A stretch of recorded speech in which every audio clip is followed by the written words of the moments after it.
Caroline Receveur brave la maladie avec beaucoup de courage. Sur Instagram, elle assume totalement son nouveau visage et n'hésite plus à se montrer dans les moments difficiles. Mais le vendredi 28 juillet 2023, ses abonnés ont été ravis de la voir, sourire aux lèvres, en train de danser dans sa voiture, sur une musique joyeuse.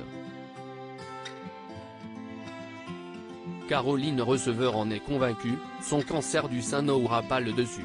Une fois le choc de l'annonce passé et les premières séances de chimiothérapie terminées, la belle influenceuse de 35 ans tient désormais à ne véhiculer que du positif.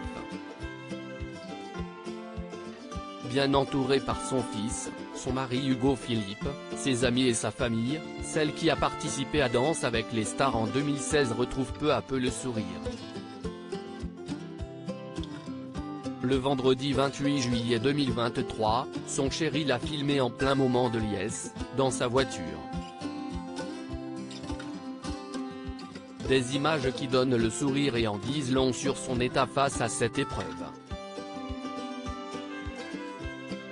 She's back. Elle est de retour en français, note de la rédaction, s'exclame Hugo Philippe en légende de sa story. Heureux de voir son amoureuse mettre enfin de côté les douleurs pour passer du bon temps, le mannequin s'est rapidement emparé de son téléphone pour filmer la scène. Vêtue d'un t-shirt à manches longues marron décoré par des lunes, la jeune femme arbore un sourire jusqu'aux oreilles et se dandine au rythme d'un tube des années 1980 intitulé Africa et chanté par le groupe Toto. Lunettes de soleil sur le nez, Caroline Receveur semble être en forme malgré son crâne rasé quelques semaines plus tôt par son chéri.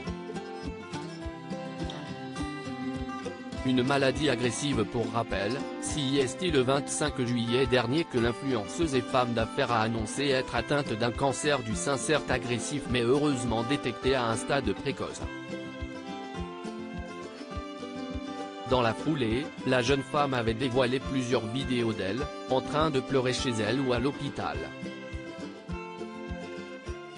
Une semaine après avoir reçu son deuxième cycle de chimiothérapie, mon corps, et mon esprit, se déshydratent.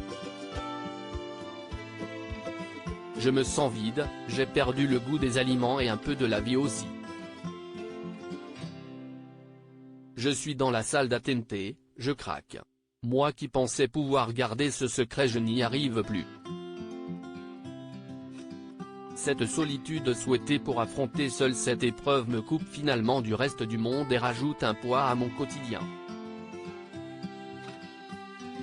Ce quotidien ponctué par les allers-retours à l'hôpital depuis l'annonce de mon cancer du sein il y a 2 mois, expliquait-elle alors.